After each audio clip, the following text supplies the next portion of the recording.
This is The Art of Wrestling with professional wrestler Colt Cabana.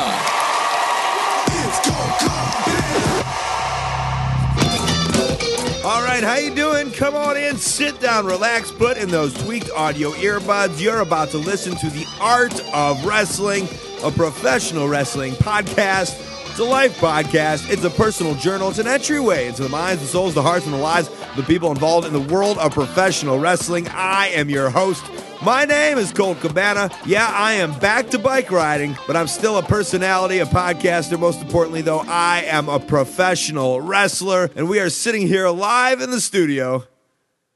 Apartment, back to the beautiful Chicago, Illinois. Before we go any further, this is a fan-supported and listener-supported podcast supported by people just like you. We give it to you free of charge every single Thursday on WeLoveColt.com, Stitcher Radio, and on iTunes. A couple great ways you can support. You can do some free. Subscribe, rate, review on iTunes. Maybe tell somebody, let people know what's going on via mouth, via text, via social media. Or if you do have a couple of dollars in your pocket and you can give back monetarily, that'd be great. ColtMerch.com and DigitalColt.com is the way to do it. T-shirts, buttons, pictures, posters, DVDs, premium podcast, wrestling road diaries, $5 wrestling movies, the Juggalo documentary I did, and so much more. Head on over to ColtMerch.com and DigitalColt.com. All right, the very talented Prince Devitt is on the show. For some of you guys, you are excited. You've been waiting. You've been asking. And yes, I didn't listen to your asks. I don't really care about your requests. No offense. But he's a guy that I personally wanted to be on a show with. But it's hard when a man lives in Japan and when a man is Irish and I am an American. And for some of you, you're like, oh, I have no who? I only know who Hillbilly Jim and Ted DiBiase is. Prince Devitt, go look him up, folks. Remember back in the day when they would say, remember Eddie Guerrero, Chris Benoit, and Dean Malenko spent their formative years in Japan, and everyone was like, I have no clue who they are, and then they came on WCW, and you're like, these guys are amazing. That's this guy. Spent his time in the New Japan Dojo, worked his way up from a young boy, and now is a true superstar in Japanese wrestling. But it's not just there. He's had a whole journey. He's made a go about it. Very soft-spoken man. Prince Devitt, the Irishman. Him and I sat down. We had a conversation. I hope you guys get to learn a little bit about him, where he comes from, who he is. And remember, to be a success in pro wrestling, you don't have to be John Cena or Randy Orton. There's tons of people out there. Get to know him. Fergal Devitt is one of them. Well, actually, he's the prince now. He's royalty. So I just said that you don't have to be a WWE superstar to be a star in the world of wrestling. And you know, this is what I do. This is my life. This weekend was an interesting one for me, kind of, I guess, in seeing where I was as a professional, putting everything into perspective, really. Sunday, I flew to Toronto, Canada. Problems at the border like usual because Abyss and I in 2006 tried to sneak into Winnipeg and we were denied. So now I am forever flagged. And for those of you guys who don't know the rules, I am a performing artist. We are allowed to perform in Canada. So I am legally allowed to go into Canada, but they give me shit every single time because once upon a time, you were not allowed to be a performing artist and perform in Canada. So a lot of times we would sneak over the border.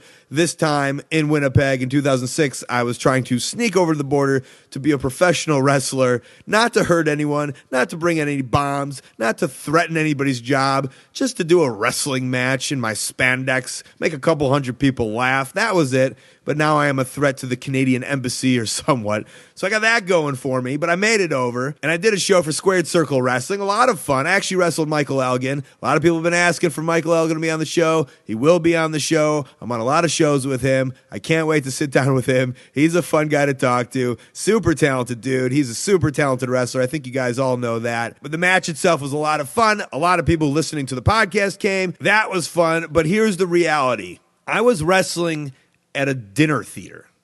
A dinner theater.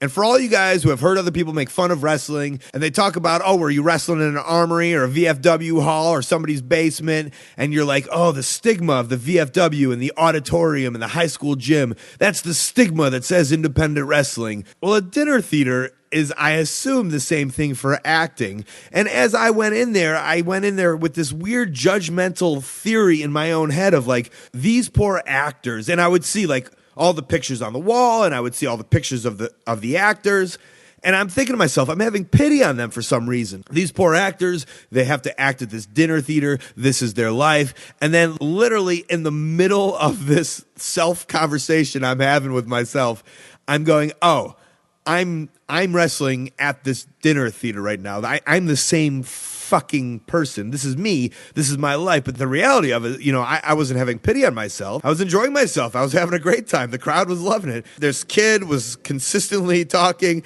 and I'm thinking this kid is going to have this memory for the rest of his life. And that made me happy that this one kid had a great memory, that some of the people said they had a great time watching me and Elgin. And again, I don't know if I'm preaching anything, but I kind of caught myself mid-conversation that the stage is the stage, the art form is the art form, it is what it is, and if you're happy, you're happy. And it kind of made me want to watch the dinner theater acting because, right? I mean, I go to the movies, I see the big giant movie screen, I see the guys making millions of dollars and the box office blockbusters, but then you say, what's the independent wrestling world of the acting scene? And it's got to be these things, right? Listen, I go to the small comedy shows all the time, and I go watch improv all the time. But dinner theaters, maybe they're amazing. Maybe there's that standout who comes from the dinner theater world of acting and becomes that big star. The indies himself, I guess, in some kind of form, the reality of it is the dinner theater of the world of wrestling. I mean, as long as it comes with free refills, right? I'm in. Song of the Week this week brought to you by barbershopwindow.com. Hey, wrestling fans, it's cool again to wear pro wrestling t-shirts thanks to these guys, their original art and ideas. Up now, a very funny sunset flip t-shirt and a happy lucha shirt. Follow them on Twitter at bshopwindow or make a purchase over at barbershopwindow.com.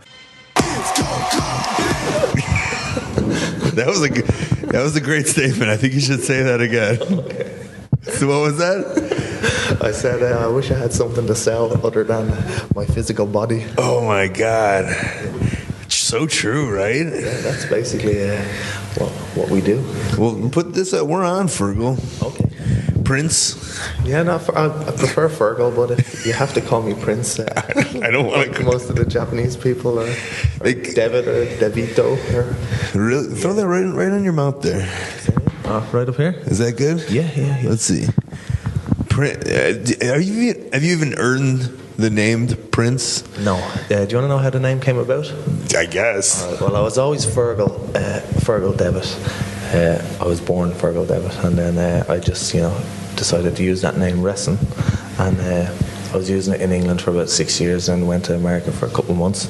I was still using it there, and when I went to Japan, they have major problems with R's and L's and F's.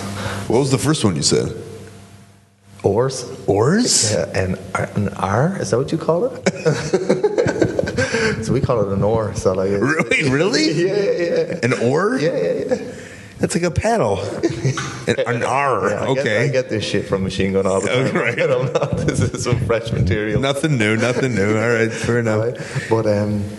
But yes, they said, all right, well, Devitt sounds like David, and this was Ricky Choshu, and so he said, all right, well, you can be King David. And I think maybe this was about 2 weeks before I was set to debut, and then they must have shuffled it around the office a little bit, and they said, oh no, he's too young to be I was 24 at the time. He's too young to be king, so he's just he's just a prince. Did they think that you were, like, wrestling fans would really think you would be a king? What? Yeah, I don't know, but then if you were a king, yeah. Do you think any king, like, who's Prince Harry, right? Yeah. And who's the king? I'm not sure. I'm Irish. You're under the crown. I'm just saying, would you think Prince Harry would get into professional wrestling and travel around with New Japan Wrestling? No, yeah, with like a wheelie case full of dirty underpants. Yeah, right. So, like, who cares? Let you be a king. Let you be a prince. Yeah, good point. Yeah. And recently, then maybe about 3 years ago, we had a new lad start, and they gave him the title king. So they must have been short for ideas. Who? King Foley. Who? He's been in the States around wherever Davey Richards is. Where's that? St. Louis. St. Louis, yeah, he's been kind of in around St. Louis. King Foley? King Foley, Fale. He's a big, he trained as a young boy with New Japan for about 2 years, and they sent him out on a training excursion to the States for a year. So he's a big New Zealander who was in Japan playing rugby for the college. Oh, I have heard about this guy. Yeah, nice guy, yeah. So he became king. Just jumped the line. Huh? Out of laziness, he jumped the line. What's after King? God, retirement. God, Messiah Johnson. Yeah, there's like a Messiah in wrestling, right? Well, Roderick Strong is the Messiah of the backbreaker, so that counts too. Look at you, man, from Ireland. You're so soft-spoken. Yeah. Well, or is there just a crazy echo in this room? it's a small cube-like room, but there is a bit of an echo. Yeah. Yeah, and you're whispering. Yeah. I try and speak low so people pay attention. Is that a trick? But no, it's not a trick. I just find that I've been traveling a good while, and that a lot of people, especially Americans, no disrespect, are very loud and obnoxious. I find that if I lower my voice a little bit, and I probably I do it out of habit now often. Really? Yeah. It's funny how I was thinking about this the other day. Like, I am talking now, but when I first started wrestling and I was 18, 19 years old, Fergal was unbuttoning his pants like a fucking. Hold on a second, because I saw that. That's like a fat fucking move that I would do. But you're like the fucking most ripped dude ever. What are you doing? I'm just getting comfortable. You said before the interview, just get comfortable. Yeah, but that's something my fat ass does. Ugh, all right. About how, like, I don't know if you were like this too, but just like, you know how you're young on the road, obnoxious or whatever. I was. Mm-hmm. And then like now it's just like I'm kind of more soft spoken in the locker rooms and around, and just like I'm definitely not as like rambunctious as maybe because we're older now, huh?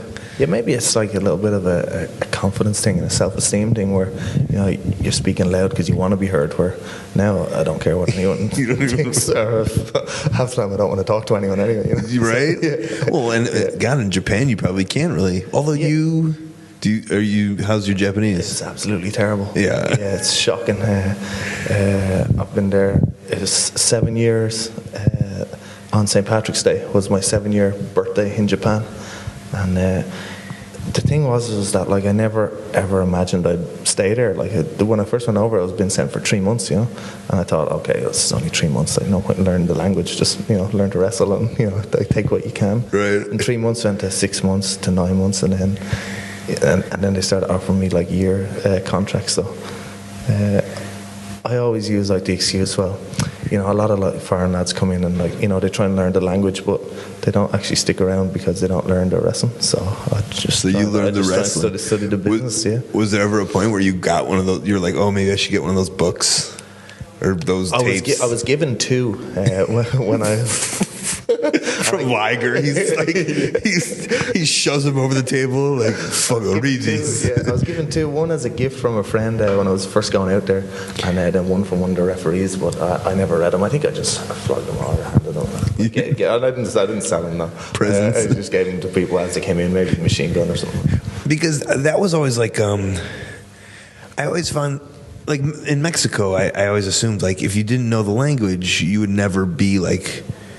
You would never really get over because they would never want to put you with angles or like maybe it's different in Japan, but like you couldn't talk or you couldn't take anything to the next level because you just didn't know the language. But obviously not the truth with you or not the. I don't think unless you broke the mold. Yeah, I don't know if there is a mold in wrestling. Like I think you should just try and like be yourself or whatever. But I think with the language, like the wrestling itself should be the language. You shouldn't have to like do a bunch of talking to try and like connect with the people. Agreed. The match should the body language should connect with the people, not the actual what you're saying before and afterwards. But have you done like angles in Japan? We have the company right now is kind of in the midst of like a transition where it's kind of starting to move more towards angles and things like that. So we're starting to bring them more in now. But like when I started, it was literally just like wrestler A versus wrestler B, and like next week it would be wrestler C versus wrestler D. I remember them having the Japanese press there and having the TV, and me just standing there like an idiot, and I'm like, oh, this now nothing will ever come of this now because no Japanese person wants to just hear my fucking English, Yeah, and like I often like, you know, they stick the microphone in front of you, and I just used to give like my best like match of the day style comment, you know, like just like, you know, a sports like commentary. Oh, I'm really happy with how the match went, and you know, next time I'll try harder. Or, right. You know, I was beaten by the better man. But now let me turn this fucking Jesus Christ.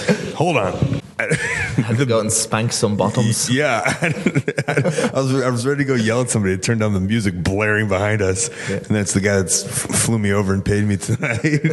But and then I make him feel bad. Oh fuck! Sorry, where was I at here? I think we're talking. Oh, wrestler A versus wrestler B. Yeah, just, you know, it's just kind of like very, almost like, you know, the way shoe fighting or UWF used to be promoted, like. Just like no storyline, no characters, just basically a sporting bout where I think the business in Japan right now is kind of moving more towards the American style. Are you okay with it? Oh, I'm very happy with it. Yeah? Maybe 10 years ago I wouldn't have been, you know, but who told me that? Maybe Doug Williams on the podcast was just like, you know, now he's all about the razzmatazz. You know, like back in the day, it's like, you know. But I guess as you grow, you learn. I don't know why that is too. Like maybe I think we desire or seek change. You know, and like if we get used to something for too long, like when I first went out there, I wanted to see strong style and like learn submission wrestling and all. And then once you kind of establish yourself at doing that, you know, at a decent level, you want to try something different. It's just like a natural progression. So I don't know, like maybe some like fans of strong style that may only see it like once a month, they don't have that hunger satisfied, right? Because they're only seeing it once a month. Whereas if I'm doing it every day, I'm getting satisfied a lot faster. Yeah. So we first met in France. In a field. In a field with fried frogs, I think. I was fries. Yeah. Well, I was thinking about today. I was thinking about when we first met. Yeah. And I was over in England, and we went with France, and you were there with Rebecca, right? Rebecca Knox was there. Yeah. Yeah. You guys were there too from Ireland, and I just remember. I mean, God, I just kept on making fun of this little fat French girl. Do you remember that? I don't remember. I have a picture of her because, like, and she was just like, she was so big, and I kind of feel bad now a little bit, but she was literally like 6 years old and as big as a fucking house. I thought you were talking about a wrestler. No. She's a little girl. Okay. And she's like staring at my French fries. Yeah. And I was just like, oh, you want these? And she's smiling away and laughing because she has no clue what I'm saying. Yeah. And I think I was just trying to pop the boys. And now I kind of feel bad about it. But I just remember you were dying of laughter. Yeah, I was naive then. I was like maybe 23, 24. Yeah. But I mean, so a bunch of me was like, I think, was there any other Americans over there? I don't think so. It was you and Doug. Just me and Doug. Yeah, and I wrestled a guy called Dark Angel.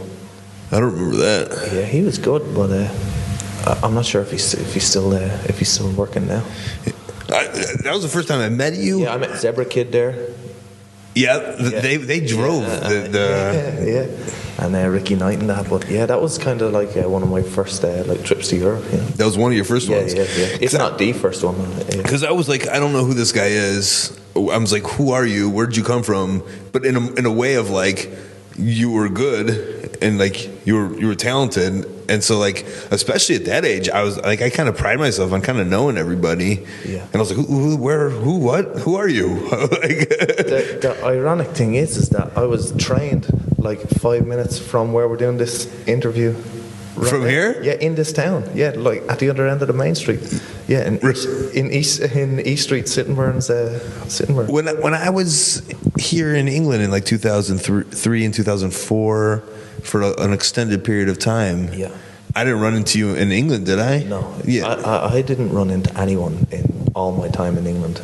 Oh, you just trained here? I trained here and wrestled with Hammerlock, and we didn't wrestle with anyone else. It was kind of like it was a closed door policy. You train and you work their shows, and like I'd always meet like American guys when I went to America or in Japan, and they were like, "Oh, have you worked for him? Have you met him? Do you know him? Do you know Brookside? Do you know?"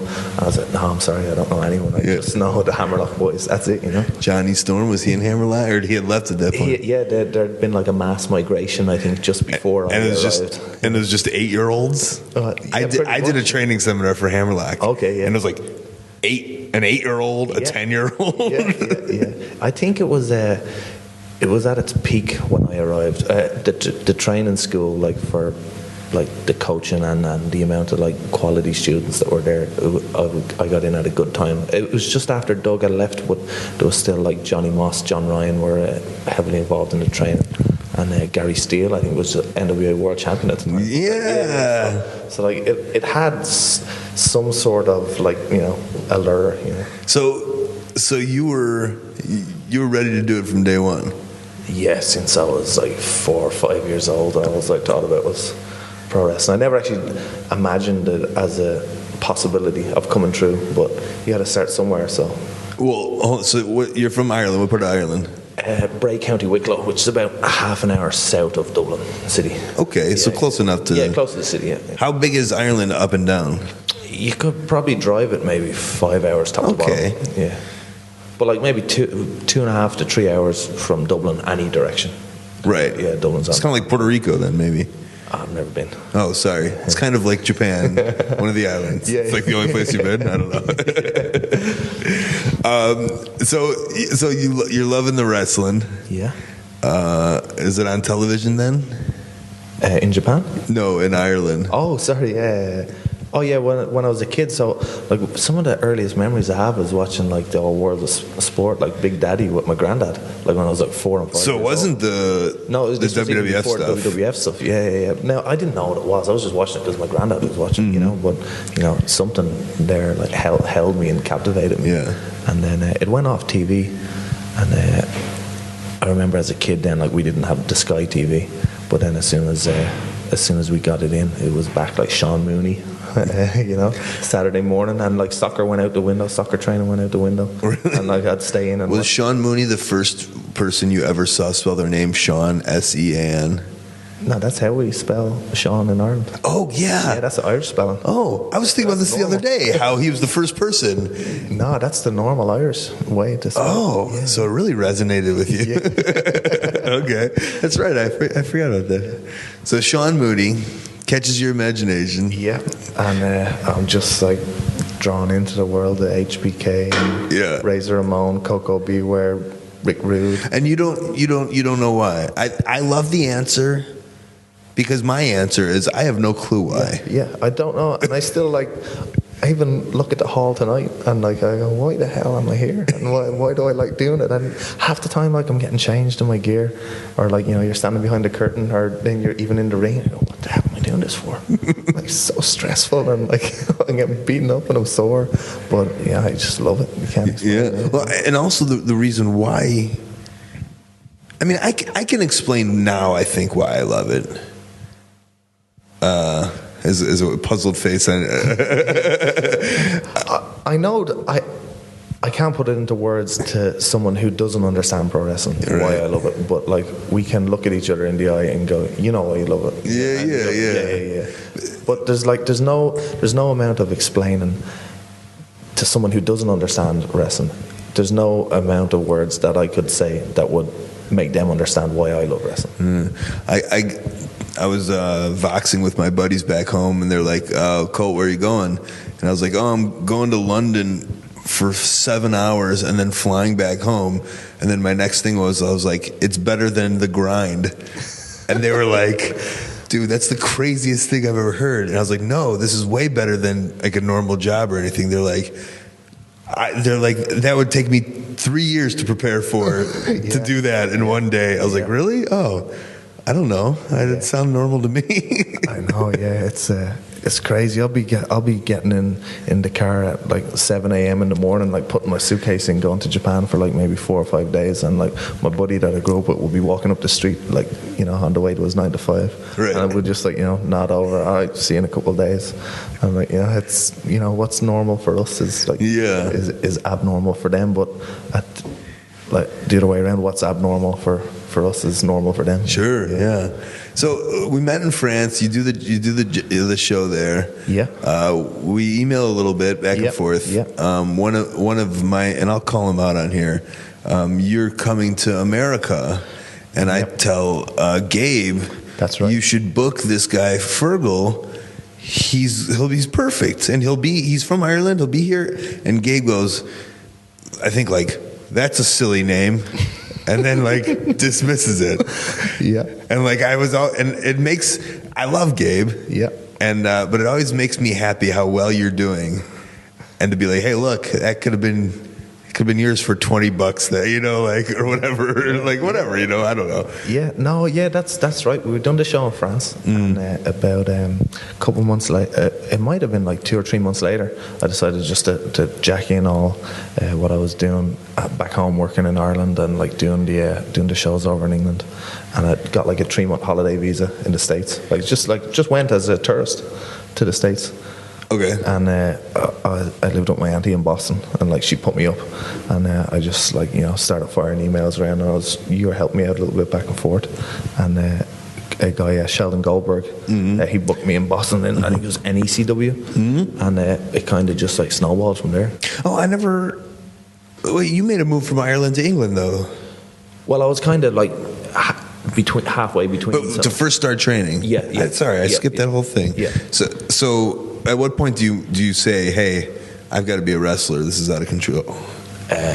18 years old. Are you like, my life, this? It's something that I was always like, not like to be big-headed, but I was always okay at sports. Like, you know, I was always on the school teams and everything for all the sports. So I thought, like, well, if I love this, like, sport so much, like, why don't I just give it a try, you know? If it doesn't work out, what was big-headed about that? That you were okay at sports? No, I don't like to, you know, blow my own horn. That you were just okay. I was on the sports teams. That they didn't cut you from the football team? Yeah. Is that what's big-headed about you? Yeah. Okay. So you were an average, you don't like to brag, but you were an average sports player. Yeah. And you're like, I've got to. Yeah. I was never good at books. You know, I was never good at studying, school. I was like a pass-level student at best. I was the kid sitting down in the back looking out the window, drawing pictures of Stone Cold Steve Austin. I was going to say, I used to draw ECW guys. Yeah, yeah. I like done half my art projects on like ECW, like guys getting thrown through tables and shit. Yeah. That's great. Yeah. And like, we look back at it now. I read something by, you know, ICP? Yeah, you know, they said something so awesome.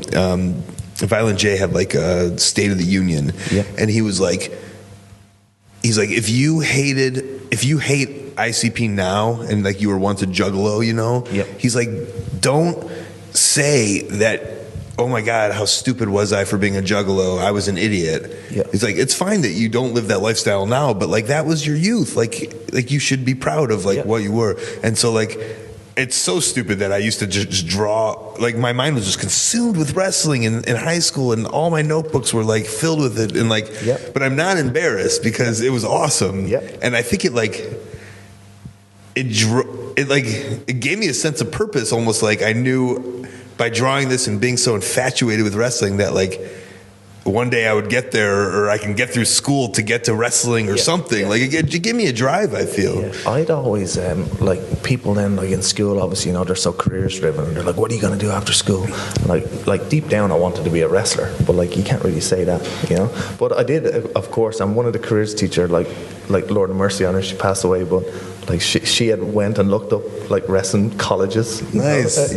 But then I thought, like, well, if I love this business so much, how can I try and get into it, but not in the sport? And I was looking into like doing like being a photographer or something, like, you know, and like just taking pictures of the wrestlers, because to me, like in Ireland, I was like, you know, a short, skinny kid living in like, you know, a town outside of the city with no wrestling. Right. And did wrestling never came around you? No, there was never going to be like an opportunity to wrestle in Ireland. or it was never like even an achievable target or goal. I was like, where do you even begin? You know? Yeah. So like I thought, well, maybe if I get good at taking pictures, I can take pictures of the wrestlers because I had held them in such high esteem, and then maybe get my pictures in the magazines like Power Slam or something, because I was coming home from school once a month, and it'd be Thursday, and I'd go straight to the news agents to get Power Slam. I'd go home, homework. That never right.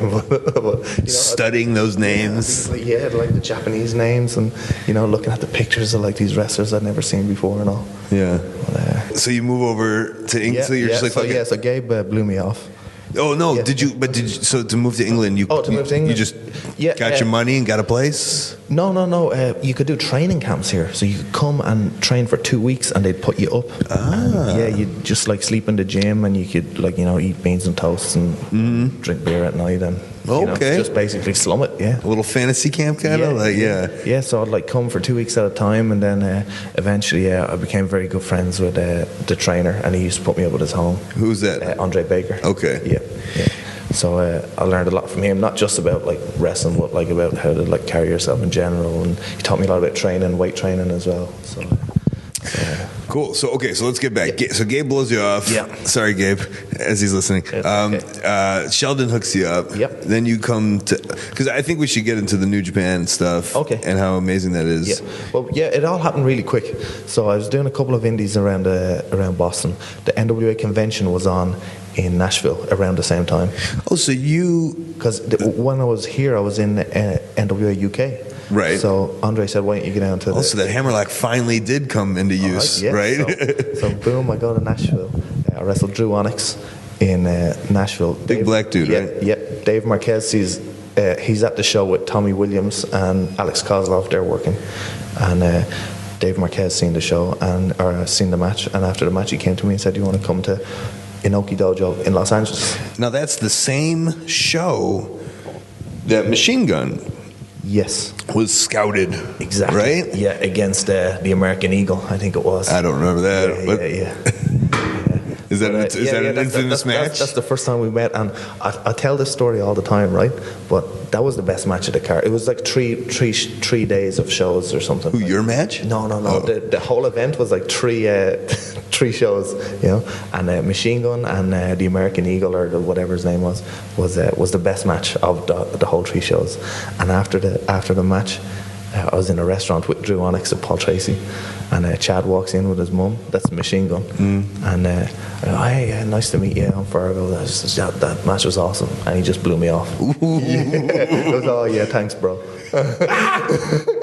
But since we became like best friends, But and also just you doing that impression of him sounds just like maybe he probably that was his way of thanks, man. Oh, thanks, bro. Yeah, thanks, bro.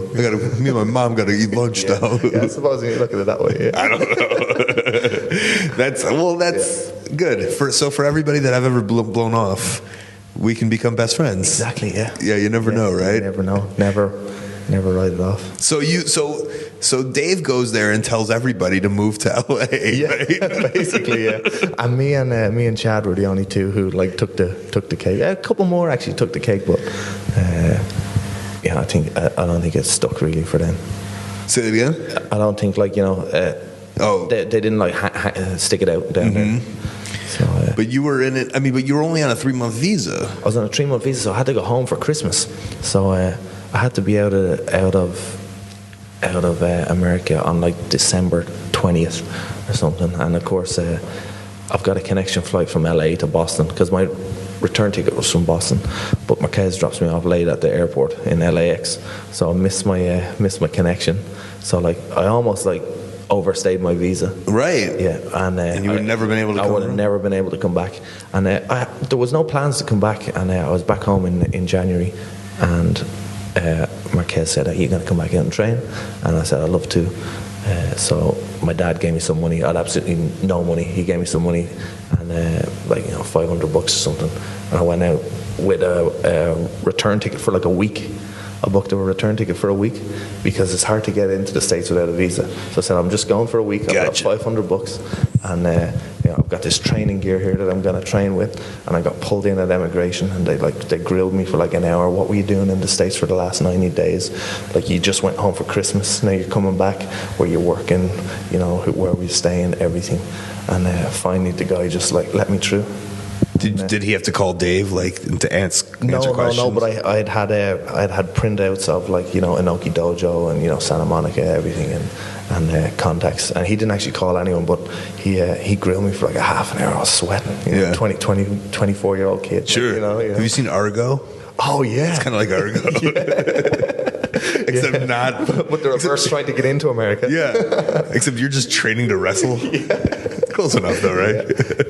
Yeah. So like, if that guy's decision could have altered my life. So many things could have, right? Yeah. Dave, maybe if Dave would have dropped you off on time at the airport. So you go back, and then I go back, and obviously I didn't use my return ticket, and within about 2 months I was in Japan. So the plan was to just, you got the return ticket, but you're like, fuck it, I'm going to stay here, and then hopefully I make enough money that I could buy one back 3 months before, like a one-way. Yeah. Right, okay, smart. Yeah. Good.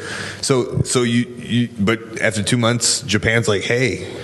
Yeah, I'd say I was there about 6 weeks, and Simon Inoki said there's a possibility of a spot opening up in the Tokyo Dojo if you'd be willing to take it. Why you? Do you know?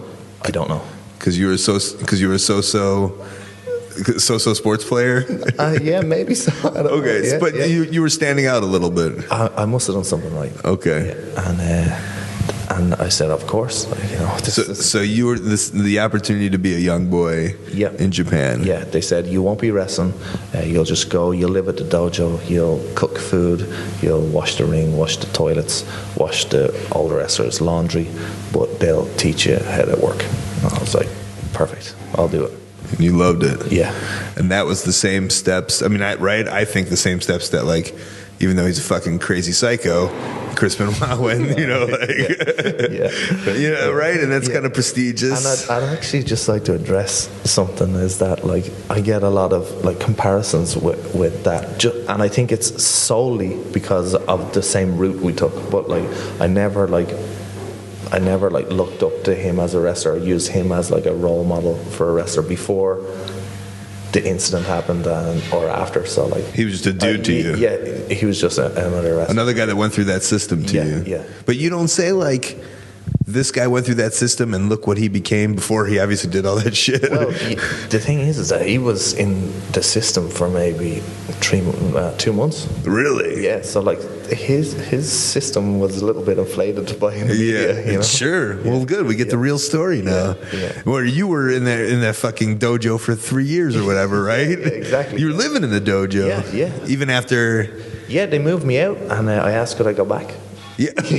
What they say? Can you leave? Are you sure? I was like, of course. Yeah. They moved me out into the hotel, and they said, you've kind of graduated now. You can live at the hotel with, Giant Bernard was there at the time, and maybe Tomko, and it's more comfortable. It's cleaner and all.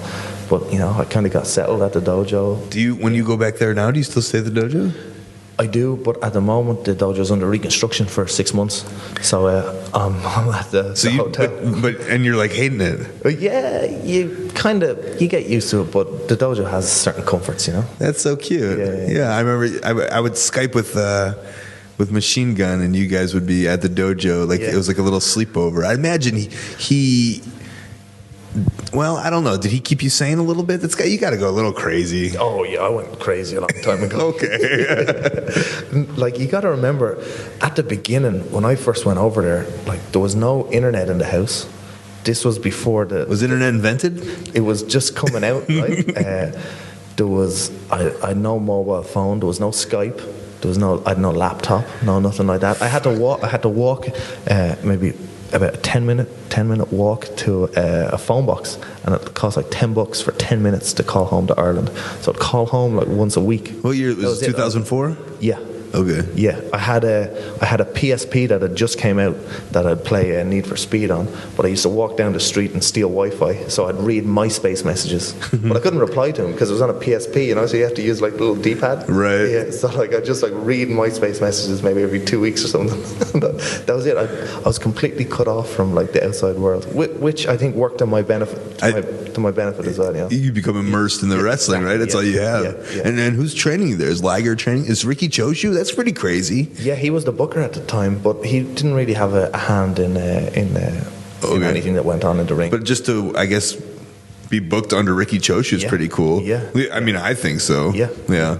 I don't know how many people, it's weird, you know, who knows how many people know who Ricky Choshu is, but he's pretty important to the Japanese legacy, right? He's like of the same esteem maybe as Randy Savage in the States. Mm-hmm. Yeah, so. He is Randy Savage, actually, of the States. He's on all the beer commercials now. Oh, really? Yeah, like every billboard around Shibuya and Harajuku and everything. No shit. Yeah, he got like some big deal. Are you on any billboards? No. You ain't in nothing. Nothing.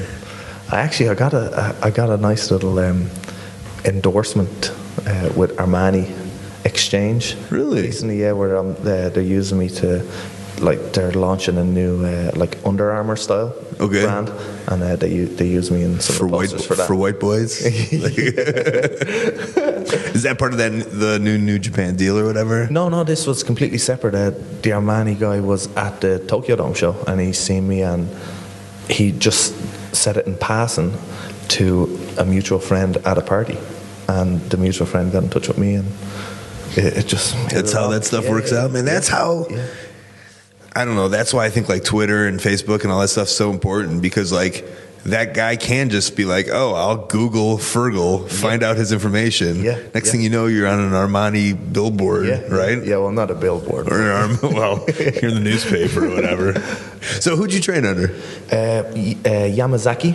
Okay. Yeah, he was the head coach at the time, so it was really just, there was no pro wrestling at all. It was just shoot fighting, submission wrestling, 500 or 1,000 squats, 100 like Japanese style line push-ups, chin-ups, rope climbs, endless crunches, and submission wrestling. That was it. Do you consider yourself like a shooter now? No. Do you consider? I was at Hammerlock. It was part of the syllabus that you had to be like, you know, a trained shoot fighter, and I don't know how legitimate it was, but a black grade in submission wrestling. But, you know, this is pro wrestling. Right. So, you know, in my younger days, I was like, you know, yeah, I'm a black grade now. I passed all the exams. But, right. You know, now I look back and go, how legitimate like was Brian that? Kendrick has a school now. That's like him going like, oh, you're a brown belt now. Way to go. Exactly. Give me $300 more for this class. But no, when you're not practicing something like that, you can't ever. But, I mean, you're versed in submission style. Do you ever think like, man, like, Dragon used to go do like he used to go do submission contests while he was pro wrestling. We used to have like in-house contests at Hammerlock, but you know, it was all like pulling your hair type stuff, you know. But what about like, but in Japan, when you're like, I don't know, I'm just saying like, it seems like they're more official because they're Japanese. Yeah. So I could actually, when I first went, I could tap most of the boys, because the thing was that I was trained. I could actually put on a hold, whereas most of those guys were amateur wrestlers, so they could take me down.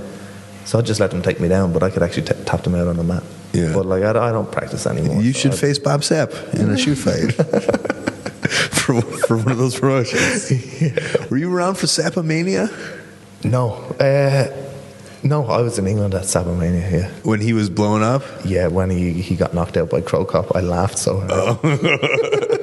I watched it like 100 times in a row. I was like, oh, Sap's gonna kill this guy. Next thing you know, he's on his back like a starfish. Like, who are the weird Americans you've seen come through? The Gaijin, right? Yeah. So many, probably. Yeah, loads. When I first got there, it was Norton. He was the top guy. And then Bernard had just kind of come into the company like maybe like a month before me. So like I hear Scott Norton's the coolest dude ever. He's nice, yeah. He's cool. He was real nice to me. Okay. Yeah. Have you never met him? I don't think I've ever met him. Yeah. He's a badass. Yeah. I seen him get knocked off the apron, and like he landed face first on the guardrail, and he had like bigger than a tennis ball, like black eye, for like 4 weeks. It's like unbelievable. And he didn't care. Didn't care, nothing. Didn't even face Put a beer to it. Yeah. But yeah, there was him. There was Bernard Tomko. Rick Fuller. Rick Fuller came through. Yeah. The Pirate. I think he was billed as the Pirate one time. You did a pirate gimmick? Yeah, we done a show at one of the American Army bases. And I think, really? Yeah, and like they messed up all the they either messed up the names on the poster or they just were taking the piss because like I was Prince P, and he was like, I don't know, a pirate or maybe just Rick, but like he wore like a big pirate earring, so maybe that's where they got it from. They start photoshopping in stuff for him, like, yeah, it's just a poster. Yeah. He'll never see this. Yeah. Who else? Val Venus came through for a while. Okay. Yeah, he was cool.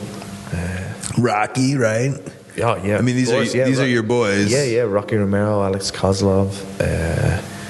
Well, Loki came through. Mm-hmm. MVP, all those guys. Yeah. It's pretty funny how at that thing in Nashville, it was you, Kozlov, and Machine Gun. Yeah.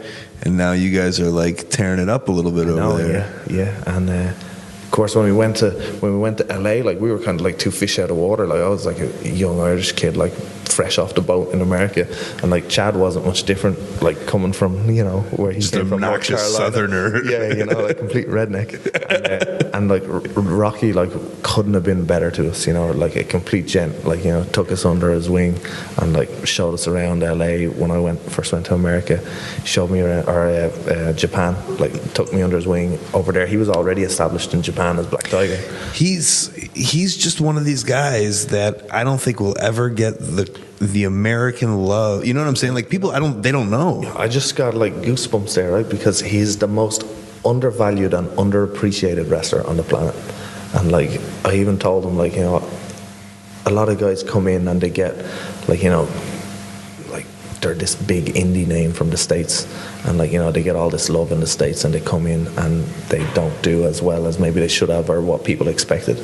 But anytime Rocky comes, or he's proven that he's had a job for maybe 10 years in Japan, and he left and burnt his bridge and was even still brought back, Yeah. So like that says a lot for him as not only as a wrestler but as a person as well, So yeah, he definitely needs more respect. I think so. Yeah. But the thing is that he's such a nice guy that like he doesn't demand it or he doesn't command it because he's so nice and friendly.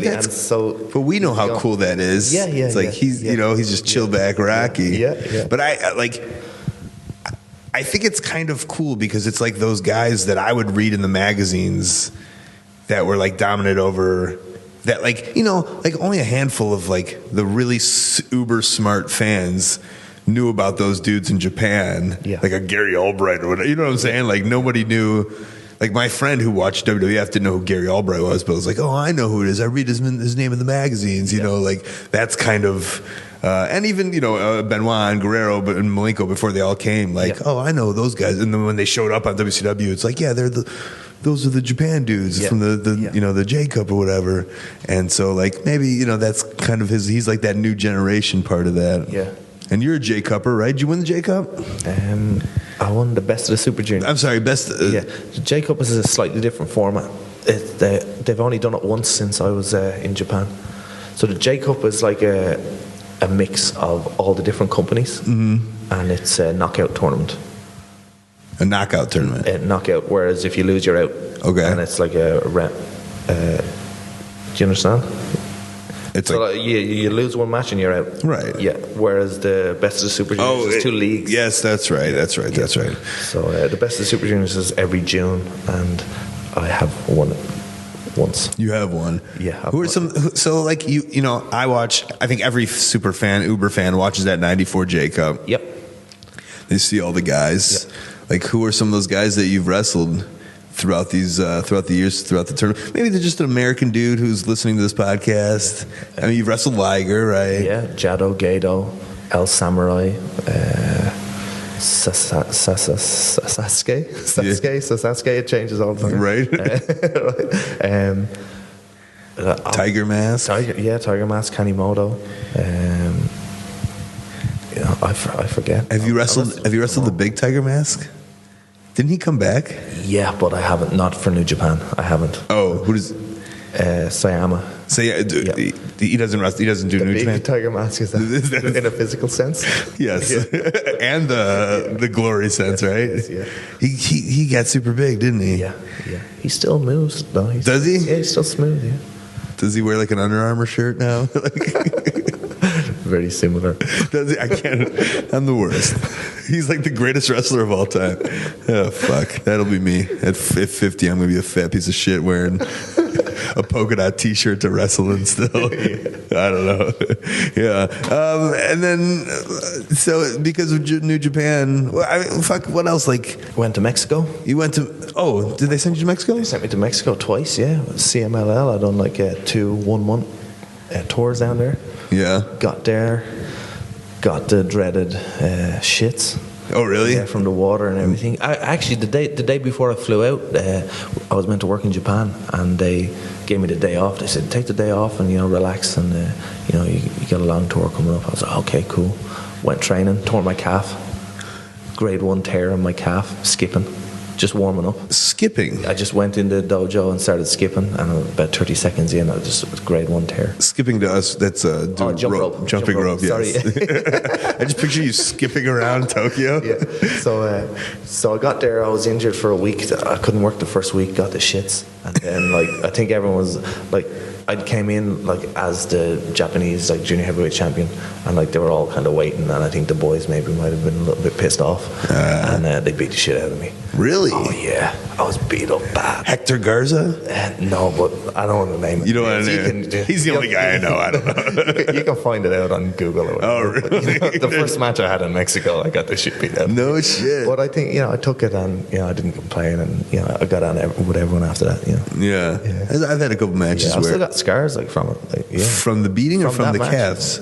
No, from the beating, yeah. Really? Yeah. But it might be more to do with, the environment, because that Mexico arena, it's all, steel floors, and there's no mats outside the ring. I've said on here that to me it's I'd be scared. It seems dirty, it seems dingy, and then some of the Mexican people that listen to this are like, Colt, you're disrespecting us, and that's not what we're like. But I think that's what it's like. I don't know. It's hygienically it's dirty, but but it's an amazing city. I had a brilliant time. The fans are unbelievable. The energy in that building with the horns and the chants, and they pop for everything. But those rings are cement. Boxing rings, right? There was it was the first time I'd wrestled in the Coliseo, the Mexico City Coliseo. So the rings are there permanently. They're not erected and then pulled down. It's interesting. Yeah. So it's only a wrestling. It's only a wrestling building. That arena in Mexico is that's their office, the CML office. But they got another ring that's apparently stiffer, And we in the middle of the match, I done a missile drop kick. And I could tell the boys were what's he doing getting up on the top rope? And I hit the missile drop kick, boom, took the back bump, because I'd noticed in Mexico, if anyone does a missile drop kick, they kind of twist and take it like a front bump. I took a full Japanese style back bump, boom, and I landed, and I was just like a crab on the ring, and I was sucking for wind, and I literally just rolled out of the ring. Yeah. I didn't tag anyone. I just hit a missile drop kick and belly rolled out of the ring. I think I would have cried. Yeah, I could have just sat there and cried, I think. Yeah, those, and then you some people wonder why those, they're wonderful rollers, the lucha libre wrestlers, right? Yeah. And that's why. Yeah. But you made it out alive. I did, yeah. Yeah. And you're still, so you've been in Japan now 7 years. Yeah. And you're one of the top dudes, right? You don't want to brag. Yeah. They treat you well. They treat me great, yeah. You're one of the family. Do you have Japanese best friends? No, I don't. I have a couple Japanese friends, but for the most part when I'm there it's to work. It's not to play. So, do the wrestlers Oh yeah. Do you have real relationships with Japanese wrestlers that? Yeah, I'll text back and forth with some of the boys when I'm home and that. But it's everything in pro wrestling. How real is it? Yeah, but it's when you're there for so long and you're not from there and you keep coming back, and it's just some people will probably be like, wow, it's the greatest thing ever. But 7 years and back and forth, I know it gets frustrating, and like, I'm speaking for you, and like, I don't have to, but I mean, it's just, I guess you got to keep stuff to keep you sane and keep you going, and like, keep you going there for another 7 years or another 10 years or whatever, right?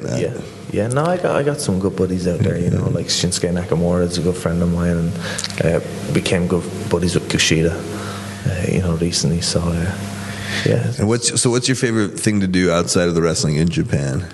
Like when you go to Japan, you're like, I'm looking forward to. The food. The food, yeah. At the beginning, I like couldn't adapt to the food at all. Like I was like, mashed potatoes and chicken, like that's it, like Irish food, born and bred. But like the food is really good over there now. Like it took me a while to adapt, but like Do you have your places that you go to? A couple different places, or like even just like sponsors take us out like, after the shows. Like so, I'll try anything, Okay. Yeah. What about bidets? I don't use them ever.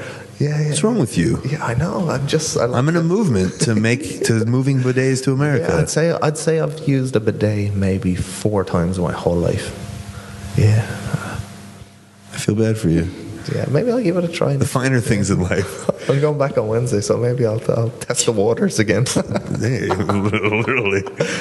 Testing the waters and the bidets. Fergal, are you on Twitter and everything, right? Yeah, my real name, Fergal Devitt, at Fergal Devitt. Okay. Yeah, I've recently started talking a little bit of smack on there. Ooh, yeah. About just I felt like that I wasn't utilizing it enough for like pro wrestling. That it was more like a personal account. Okay. And then I realized like there was a good few followers on there that don't care about my personal life. They only really care about pro wrestling. Like, sure. Right. And the way I figured it was like that when I was a kid, if I was like a wrestling fan, if I could like somehow see a conversation between like say Shawn Michaels and Razor Ramon when they're having their ladder matches or something, that would add to the match. Okay. That I should that would be amazing for me as a fan. So I thought like I better start utilizing that better. So I've started like talking shit to the people that I'm wrestling. All right. Yeah. So all right. I'm having fun with it. Good. I'll make myself laugh. Well, I'm glad. Yeah. I'm glad. Are you on Facebook or anything, or what do you promote? I don't know. Yeah. You really don't got to sell nothing because your company does it all for you, huh? Yeah. I'm not allowed to sell T-shirts or anything. They sell them all for us. So maybe just at New Japan 1972. 772. Do you have a doll? There's a couple custom dolls, but none of the official. I went to the stores and I was looking for new. I figured they've gotten so big, they would have action figures. I think they will in the next maybe year or 2 years. Yeah, they've got like a Top Trumps game now that's selling really good. It's kind of like a card game. The company got bought over by a card game company, so they've started making like wrestling card games. Okay, so hopefully that'll take off. Hopefully you get an action figure. Yeah. Will you sign an action figure for me? Of course, I'll give you one for free. I don't think I have anybody's action figures, but I think I don't want I don't need Punk's signed. Like fuck him. Yeah. But like I think a New Japan action figure by Prince Devitt would be cool. Okay, I'll take it. Now I'm holding you to that. That's international shipping is expensive now. So that's gonna put you out about a 20, buddy. Are you prepared for that? Yeah. All right, good man. I'll hand deliver it. Chicago, like. Oh yeah, well come on down, man. Have you ever been? No, never. Yeah, never. Yeah, everyone always talks so kindly about it. I want to visit. Maybe you can put a good word in for some of the bookers out there. No, they'd probably just laugh at your name. Sorry.